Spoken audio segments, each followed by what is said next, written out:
Ambulance, PP kit पहने हुए लोग और जलती बुझती चिताएं, यही इस देश के शहरों की सच्चाई बनकर रह गई है।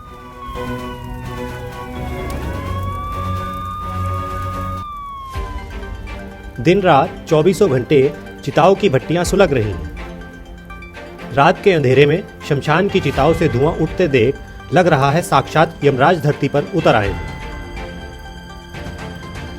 धू-धू कर जो ये चिताएं जल रही हैं, ये लोगों की चिताएं नहीं हैं, बल्कि भारत सरकार की बद इंतजामियों की चिताएं हैं। हर 24 घंटे में कितनी लाशें जल रही हैं, गिनना मुश्किल है। 22 लोग हैं, मैंने गिनती करके आया, अभी गिनती करा मैंने, 22 लोग हैं और उनको जगह भी नहीं है, और बाकी और भी लोग हैं, उनको जगह नहीं है।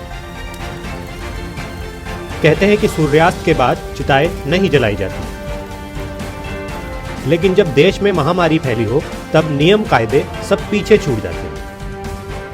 हकीकत को कल्पना से भी ज्यादा दर्दनाक बताया जाता है। आज अपनी आंखों से देख भी लीजिए। क्या ऐसी दर्दनाक कल्पना हो सकती है? क्या कभी किसी ने सोचा था कि शमशानों में ऐसे इंसानों की बस्तियां जलेंगी? किसने सोचा था कि मरघट वाला यह सन्नाटा पूरे देश पर छा जाएगा? ये तस्वीरें बहुत दर्दनाक हैं, दुखद हैं और दिल दहला देने वाली हैं। लेकिन यही हकीकत भी है और यही सच्चाई भी। इसलिए सच्चाई से कभी मुंह नहीं मोड़ना चाहिए और साथ ही सबक भी लेना चाहिए। हैरानी इस बात की है कि जिस सिस्टम को मरते हुए लोगों को बचाना चाहिए था, वो उन्हीं लोगों की मौत के आंकड़े छुपाने में लगा है। वो सिर्फ आंकड़ों की बाजीगरी में लगा है।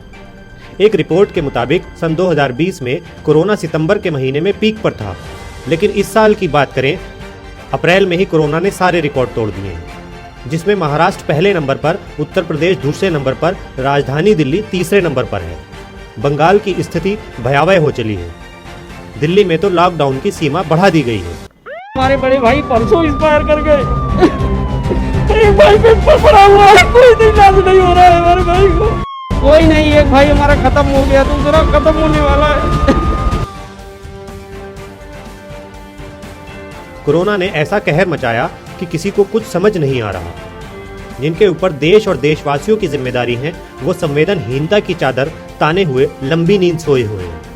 आम आदमी मर रहा है, लेकिन सिस्टम आंखें मूंदे दूर कहीं बैठा देख रहा है। या दूसरी तरह यह कह लीजिए कि सिस्टम अभी बंगाल फतह करने में लगा हुआ है, मानो बंगाल ना हो बांग्लादेश हो गया हो।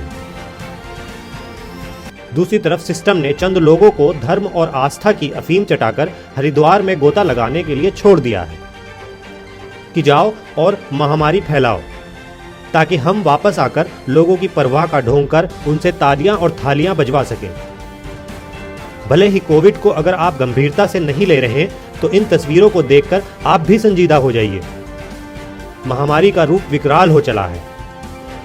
जरूरी है कि लोग खुद अपना ख्याल रखें और इन नेताओं को इस पर सियासत की जगह लोगों की मदद और जागरूक करने का काम करना चाहिए। इसी में पूरी मानव जाति और देश की भलाई है।